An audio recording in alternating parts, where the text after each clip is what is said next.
Okay, next section is 54F. So this section 54F, long-term capital gain arising out of transfer of any long-term capital asset other than residential house. Okay, residential house ಆದರೆ sale ಮಾಡಿ ಅದರಿಂದ ಬರೋ ಅಮೌಂಟನ್ನು ಮತ್ತೆ residential ಹೌಸಲ್ಲೇ invest ಮಾಡಿದ್ರೆ section 54F ಪ್ರಕಾರ ಯಾವುದೇ long term capital asset ಆಗಿರ್ಬೋದು, ಫಾರ್ ಎಕ್ಸಾಂಪಲ್ ಜ್ಯುವೆಲರಿ ಆಗಿರ್ಬೋದು, ಜ್ಯುವೆಲರಿನ ಸೇಲ್ ಮಾಡಿ ಅದನ್ನು ನಾವು ಇನ್ನೊಂದು ಮನೆಯನ್ನು ಪರ್ಚೇಸ್ ಮಾಡ್ಕೊಳ್ಳೋದಕ್ಕೆ ಏನಾದ್ರು ಇನ್ವೆಸ್ಟ್ ಮಾಡಿದ್ರೆ then we can claim exemption under section 54F. Okay, long term capital gain arising out of transfer of any long term, okay, except residential house, and investment of consideration in the residential house is exempt from tax as per section 54F.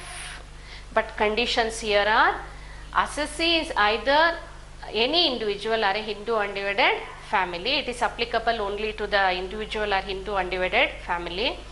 And the assessee has transferred a long-term capital asset which is not a residential house.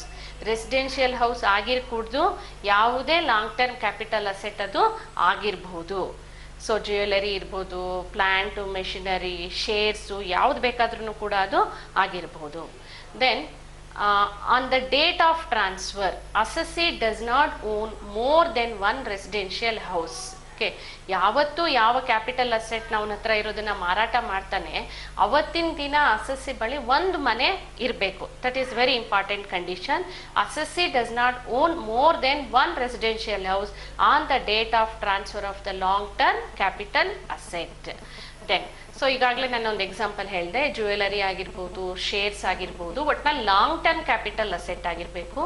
ಅದರಿಂದ ಬರೋ ಆದಾಯನ ನಾವು ಎಲ್ಲಿ ಹಾಕಬೇಕು, ಎಲ್ಲಿ invest ಮಾಡಬೇಕು, ಇನ್ನೊಂದು ಮನೆನ ಪರ್ಚೇಸ್ ಮಾಡ್ಕೊಳ್ಳೋದ್ರಲ್ಲಿ ನಾವು ಇನ್ವೆಸ್ಟ್ ಮಾಡಿದ್ರಷ್ಟೇ 54F ಅಲ್ಲಿ ಕ್ಲೈಮ್ ಮಾಡ್ಬೋದು ಎಕ್ಸಂಪ್ಷನ್ನು. ಕಂಡೀಷನ್ ಏನು, ಎಗೇನ್ 54ಗೆ ಏನು ಅಪ್ಲೈ ಆಗ್ತಿತ್ತು ಅದೇ ಕಂಡೀಷನ್ ಇಲ್ಲೂ ಕೂಡ ಅಪ್ಲೈ ಆಗುತ್ತೆ.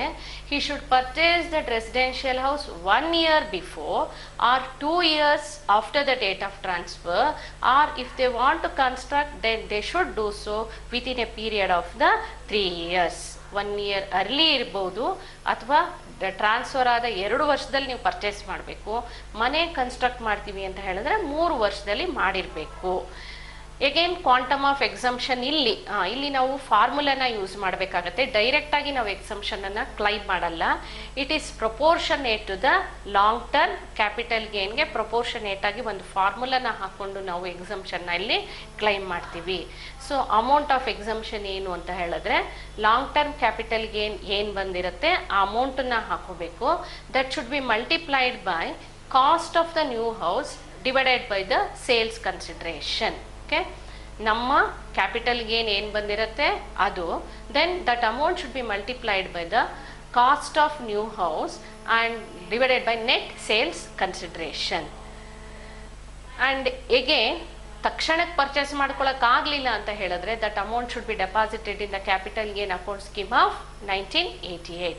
ಇಲ್ಲೂ ಕೂಡ ವಿತ್ ಟ್ರಯಲ್ ಆಫ್ ಎಕ್ಸಂಪ್ಷನ್ ಏನು ಹೇಳುತ್ತೆ, after purchasing the new house, if the assessee sold that new house within A period of 3 years, then new capital gain which is a short term capital gain plus whatever the claim he has got earlier, together it is liable to tax. Okay, I have taken an illustration here.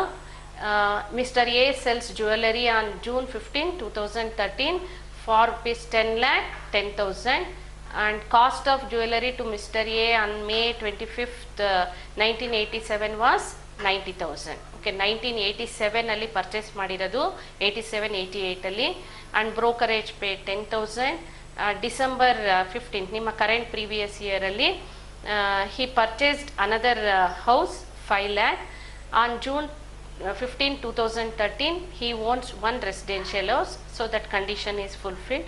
Cost inflation index na kottidare illi. Okay, so in this problem he sold the jewellery for 10,10,000. brokerage less ಮಾಡಬೇಕು. So net sales consideration comes to 10 lakh. Indexed cost of acquisition 90,000ಗೆ jewellery acquire ಮಾಡ್ಕೊಂಡಿರ್ತಾರೆ. Then as per formula it is 939 by inflation index during with that jewellery acquired 88-89, so 150 ಬರುತ್ತದು ಇನ್ಫ್ಲೇಷನ್ನು. So long term capital ಗೇನಿಂದ 54F ಅಲ್ಲಿ ನಾವು exemption ಅನ್ನ claim ಮಾಡ್ತಾ ಇದ್ದೀವಿ. So long term capital gain 4,36,600 ಬರುತ್ತೆ. 54F ಅಲ್ಲಿ ಯಾಕೆ ಎಕ್ಸಂಪ್ಷನ್ ಅನ್ನ ಕ್ಲೈಮ್ ಮಾಡ್ತಾ ಇದ್ದೀನಿ ಅಂತ ಹೇಳಿದ್ರೆ, because jewellery sold, residential house purchased. Therefore, we can claim exemption under section 54F, but it should be in proportionate to the cost of new house and the sales consideration. Formula long term capital gain ಏನು ಬಂದಿರುತ್ತೆ ಅದನ್ನು ಹಾಕೋಬೇಕು. ಇಲ್ಲಿ ನಿಮ್ಮ cost of new house 5 lakh ಇದೆ, net sales consideration ಬಂದು 10 lakh ಇದೆ. Brokerage ಇದೆಲ್ಲ ಇದ್ರೆ ಡಿಡಕ್ಟ್ ಮಾಡಾದ್ಮೇಲೆ ಬರೋ ಅಮೌಂಟನ್ನೇ ನಾವಲ್ಲಿ ತಗೋಬೇಕಾಗತ್ತೆ.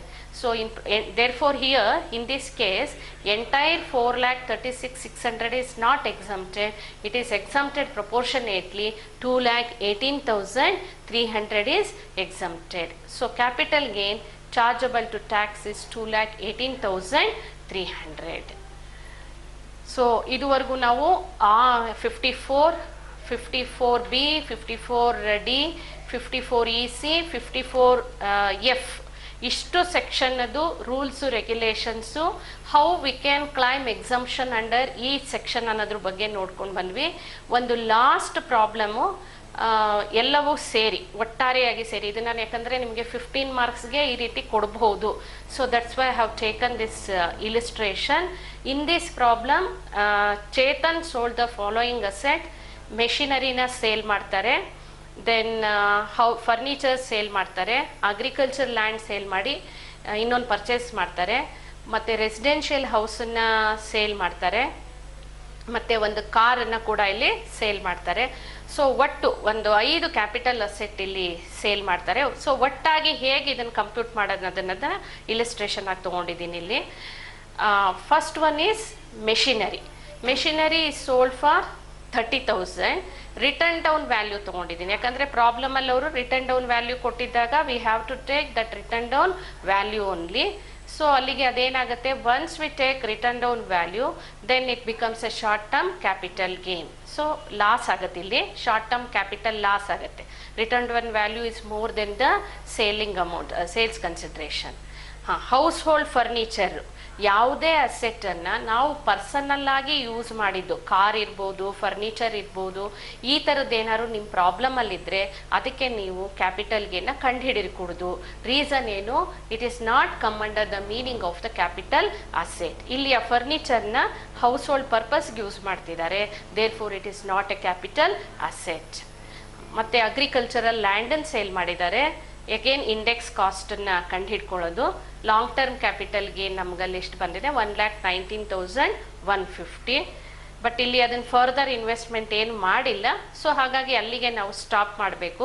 ಅವರೇನಾದ್ರು ಇನ್ನೊಂದು ಅಗ್ರಿಕಲ್ಚರ್ ಲ್ಯಾಂಡನ್ನು ಪರ್ಚೇಸ್ ಮಾಡಿದ್ರೆ then he can claim exemption under section 54B. Then residential ಹೌಸನ್ನು ಸೇಲ್ ಮಾಡಿದ್ದಾರೆ, ದೆನ್ ಹೊಸ ರೆಸಿಡೆನ್ಷಿಯಲ್ ಹೌಸನ್ನು ಪರ್ಚೇಸ್ ಮಾಡಿದ್ದಾರೆ, it is more than that long term capital gain. So cost of ಇದು capital gain chargeable to tax nil ಬರುತ್ತೆ. Then car ಪರ್ಸನಲ್ಗೆ ಅಂತ ಇದ್ದರೆ calculate ಮಾಡಿಕೊಡ್ದು, ಅದನ್ನು ಇಲ್ಲಿ ಯೂಸ್ ಮಾಡಿರೋದು ಯಾವ ಕಾರಣಕ್ಕೆ, ಬಿಸ್ನೆಸ್ಸಿಗೆ ಯೂಸ್ ಮಾಡಿದ್ದಾರೆ. So we have to compute the capital gain. So sales consideration 45,000, written down value 38,000, short term capital gain 7,000 ಬರುತ್ತೆ. ಸೊ ಈ ಥರ ಒಟ್ಟಾಗಿ ಹೀಗೆಲ್ಲವನ್ನೂ ಕೊಟ್ಟಾಗ we have to find out the total capital gain. First item machinery, the amount is loss. Short term capital loss 5,000, short term capital gain car 7,000 ಬಂದಿದೆ. ಇವೆರಡನ್ನೂ adjust ಮಾಡಬೇಕು. Okay, loss and income from the short term capital asset that should be adjusted. Set off and carry forward rules regulation ಪ್ರಕಾರ short term capital loss ಅನ್ನ short term capital gain ಇಂದಾನೆ ನಾವು adjust ಮಾಡಬೇಕಾಗತ್ತೆ. So total short term capital gain is only 2,000. Long term capital gain ಬಂದು agriculture land ಇಂದಷ್ಟೇ ಬಂತು, ನಮಗೆ residential ಹೌಸಿಂದ ಬರಲಿಲ್ಲ. So total capital gain including short term and long term together is 1,21,150. Okay, so iduvargu ನಾವು capital gain ಅಲ್ಲಿ we come across how to compute the short term capital gain, long term capital gain, how we can claim exemptions under 54, 54B, 54D, 54EC as well as 54F. Okay, thank you.